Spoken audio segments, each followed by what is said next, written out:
Welcome back, everybody. Here are my first impressions of Tears of the Kingdom after playing for about 20 hours, give or take.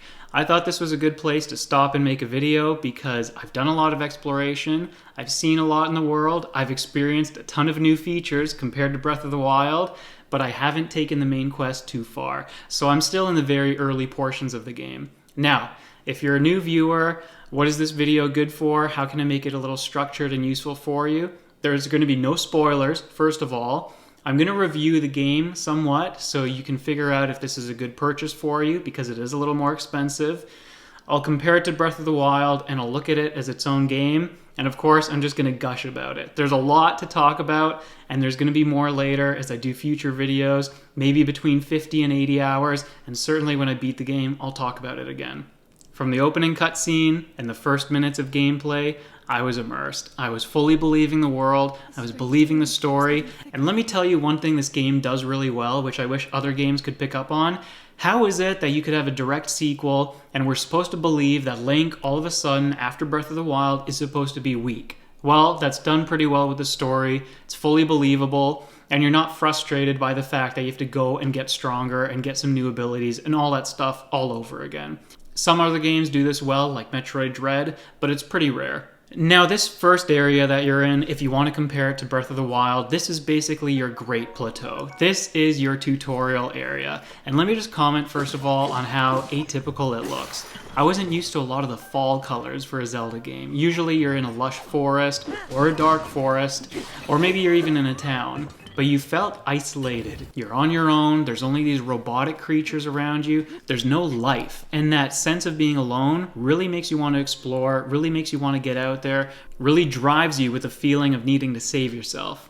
I've already remarked to my friends that the tutorial area feels massive, almost feels like it could be its own complete game. And the best thing about it is every 20 minutes or 30 minutes, you're going to be doing something, you're going to be mastering, well, not even close to mastering, but you're going to be getting the hang of whatever tools the game has already given you, and then bang, there's another tool. Or here, it's a new item for you to experiment with. Or here's somebody to talk to, and then you could figure out what to do from there. Or here's a new set of instructions, and now go complete this objective or this smaller goal.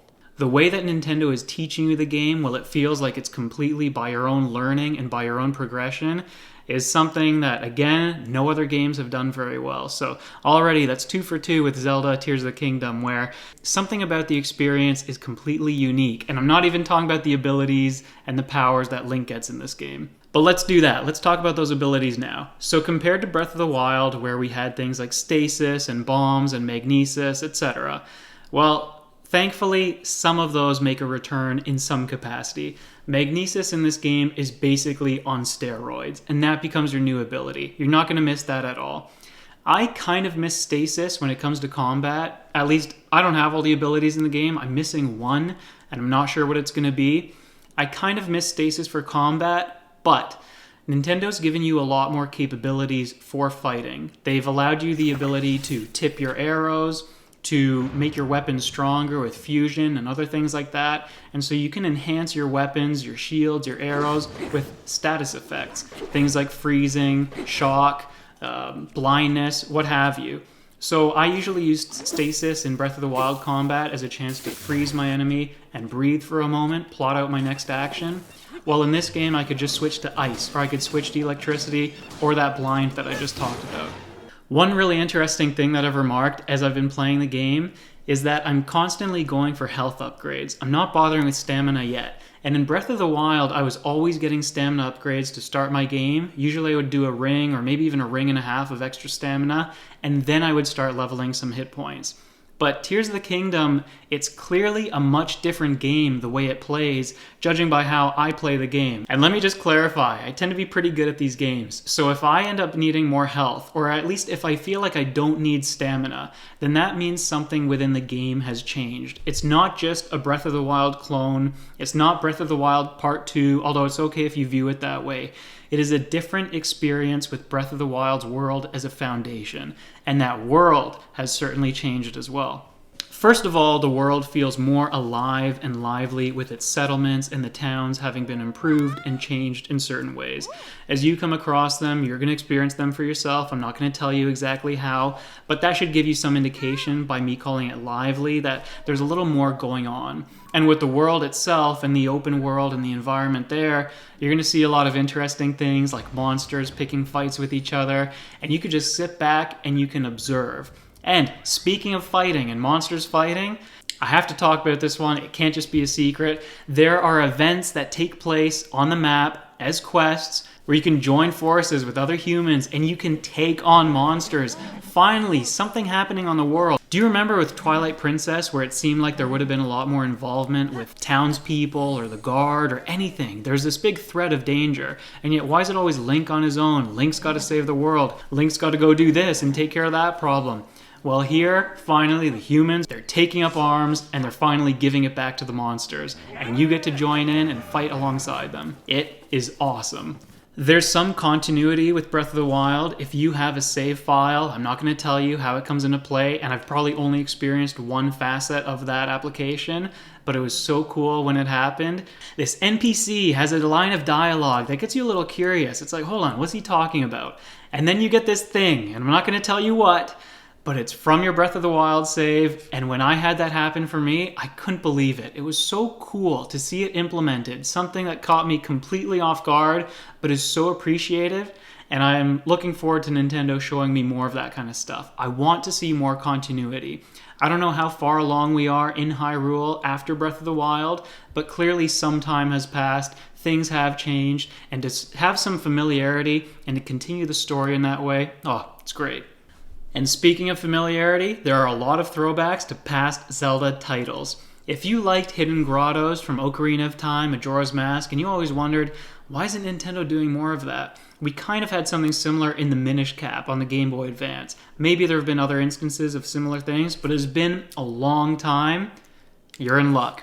Tears of the Kingdom lets you go underground, and sometimes it's done in the way that's reminiscent of those grottos. It took me way back, and it's just one more thing that I can rave about in this game. I love the attention to detail. I love the loving touches that they made. I love how this basically feels like all the aspects of Zelda that we've enjoyed growing up since we had the game as kids, and they're present in some shape or one way or another in this title. And it's not just going underground. It's also being able to go above ground, in the sky. It's also taking the map that was in existence. And yes, they've cleared out some parts of it, and I'll get back to that in a moment. But those mountains that just occupied so much landmass, well, Nintendo has gone ahead and hollowed some of those mountains out, and now there's caverns to explore. And let me tell you, these caverns, some of them are beautiful. Some of them are just going to make you drop your jaw. Some of them are a little scary. They're certainly mysterious. You want to explore. You want to get all the items and all the loot and everything that could be contained within them. It's a great time exploring this game, and it feels so much different than Breath of the Wild. And on the topic of the map being cleared out a little bit, I mean the main overworld, the mainland, or however you want to refer to it, I think that was done because of vehicles. So if any of you have watched the trailers, then nothing I'm saying should be a spoiler. There are components in this game that you can combine and you can make vehicles out of.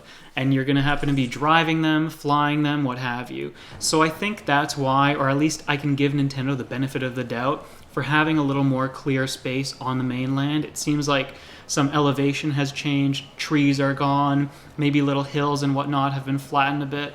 Sorry, just got distracted. I have no idea what my neighbor's doing right now. Anyway, what did I say? I said that elevations have changed. It looks like trees have been cleared out. Whatever. The map has basically become more of a sandbox for you driving your vehicles around. I'll leave it at that.